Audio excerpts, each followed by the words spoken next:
আসসালামু আলাইকুম। মিনি রান্নাঘরে আপনাদের আমন্ত্রণ। আজকে আমি রান্না করব ব্রয়লার মুরগি এবং আলু দিয়ে ঝোল। এখানে আমি 1 কেজি 900 গ্রামের একটি মুরগি পরিষ্কার করে ধুয়ে নিয়েছি।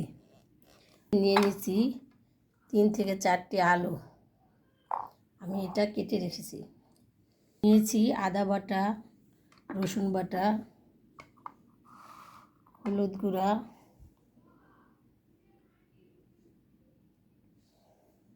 এখানে আমি 1.5 কেজি ব্রয়লার মুরগি পরিষ্কার করে ধুয়ে নিয়েছি। এবার এগুলা একটি পাত্রে ঢেলে দিব। দিয়ে দিব কেটে রাখা 3 থেকে 4টি আলু। দিয়ে দিব পরিমাণ মতো লবণ স্বাদ মতো দিতে হবে। দিয়ে দিব রসুন বাটা 2 টেবিল চামচ, আদা বাটা 1.5 টেবিল চামচ। দিয়ে দিলাম 3 থেকে 4টি পেঁয়াজ বাটা। দিয়ে দিব 1.5 চামচ হলুদের গুঁড়া। দিয়ে দিব 2 চামচ মরিচের গুঁড়া। দিয়ে দিলাম 1 চামচ জিরার গুঁড়া, 1 চামচ গরম মশলার গুঁড়া। এখানে দারচিনি, এলাচি, লবঙ্গ এবং তেজপাতা আমি একত্রে ব্লেন্ডার করে নিয়েছি। সেই সাথে দিয়ে দিব পেঁয়াজ কুচি।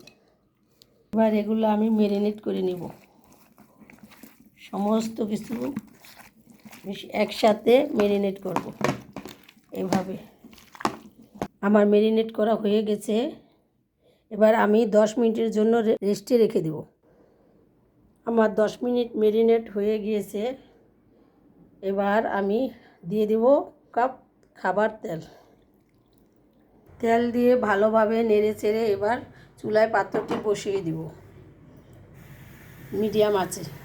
ঢাকনা দিয়ে ঢেকে দিলাম। 3 থেকে 4 মিনিট পর ঢাকনাটা উঠিয়ে এবার নেড়ে দিতে হবে, তাহলে নিচে লেগে যাবে। এভাবে নেড়ে দিলাম। মাংসটাকে এভাবে ভালোভাবে কষাতে হবে। যত বেশি কষানো হবে ততই মজা লাগবে। আবারও ঢাকনাটা উঠিয়ে আমি একটু নেড়ে দিলাম। এবার আরেকটি পাত্রে গরম পানি বসিয়ে দিলাম।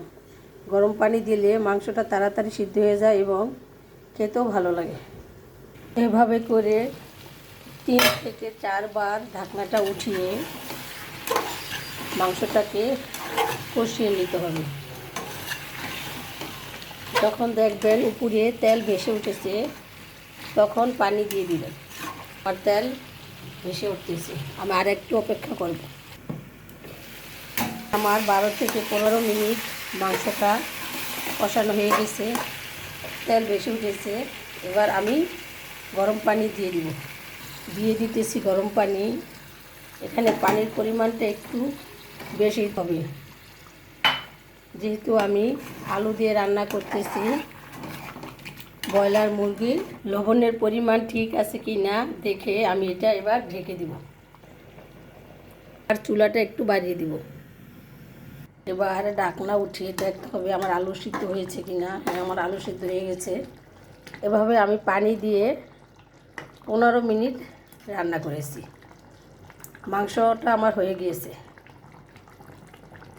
কালারটা খুব সুন্দর হয়েছে। হয়ে গেল আমার ব্রয়লার মুরগি এবং আলু দিয়ে ঝোল।